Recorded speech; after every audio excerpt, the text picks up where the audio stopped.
ছোট পর্দার একসময় জনপ্রিয় অভিনেত্রী সাদিয়া জাহান প্রভা। বর্তমানে তিনি প্রবাস জীবনে ব্যস্ত থাকলেও সামাজিক যোগাযোগ মাধ্যমে ভক্তদের সঙ্গে যোগাযোগটা নিয়মিতই রাখেন।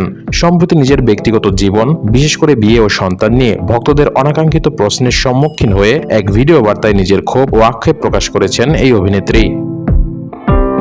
ভিডিও শুরুতে প্রভা ভক্তদের প্রতি সম্মান জানিয়ে বলেন, ধরুন আপনি আমার জেনুইন ফ্যান, আমার কাজ পছন্দ করেন এবং আমার অভিনীত নাটক বা টিভিসিগুলো দেখেন। আপনার সাথে আমার কোনো ডাক্তারখানা, শপিং মল বা রেস্টুরেন্টে দেখা হলো, বিষয়টি খুব সুন্দর হতে পারত, কিন্তু হুট করেই কোনো শিষ্টাচার ছাড়াই যদি প্রশ্ন করেন আপা বিয়ে করছেন না কেন, তখন বিষয়টি খুবই ইনডিসেন্ট হয়ে যায়। বিয়ে জন্ম এবং মৃত্যুকে সৃষ্টিকর্তার একান্ত সিদ্ধান্ত হিসেবে উল্লেখ করে প্রভা বলেন, আপনারা কি আল্লাহকে বিশ্বাস করেন না? জন্ম, মৃত্যু আর বিয়ে, এই তিনটি জিনিস আল্লাহ একদম নিজের হাতে রেখে দিয়েছেন। একমাত্র তিনি ছাড়া পৃথিবীর কেউ জানে না ভবিষ্যতে কি হতে যাচ্ছে।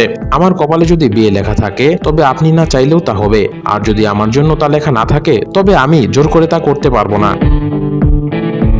নিজের অতীত সংগ্রাম এবং একাকিত্বের ইঙ্গিত দিয়ে তিনি আরো বলেন, আল্লাহ ডেফিনেটলি আমার ভালো চেয়েই হয়তো অনেক কিছু আমার জন্য লিখে রাখেননি। আমার স্ট্রাগল তো একমাত্র আল্লাহই জানেন। দুনিয়ার মানুষকে তো আমার ব্যাখ্যা দেওয়ার কিছু নেই। আমার বোঝাপড়া শুধু উপরওয়ালার সাথেই ঠিক থাকতে হবে। তার কথায় আপনাদের কাছে আমাদের লাইফস্টাইল উগ্র মনে হতে পারে, কিন্তু প্রতিটি মেয়েই দিন শেষে একটা সংসার চায়। এমনকি যারা টক্সিক রিলেশন বা ভাঙা সংসার থেকে ফিরে এসে নিজেকে টিকিয়ে রাখার লড়াই করছে, তাদের মনেও কষ্ট আছে। এই ধরনের প্রশ্ন করে মানুষকে কেন কষ্ট দেন? বাচ্চা তো সৃষ্টিকর্তা দান, যে চায় না তারও তো হয়ে যায়। আল্লাহর ক্ষমতা নিয়ে আপনাদের মনে এত সন্দেহ কেন?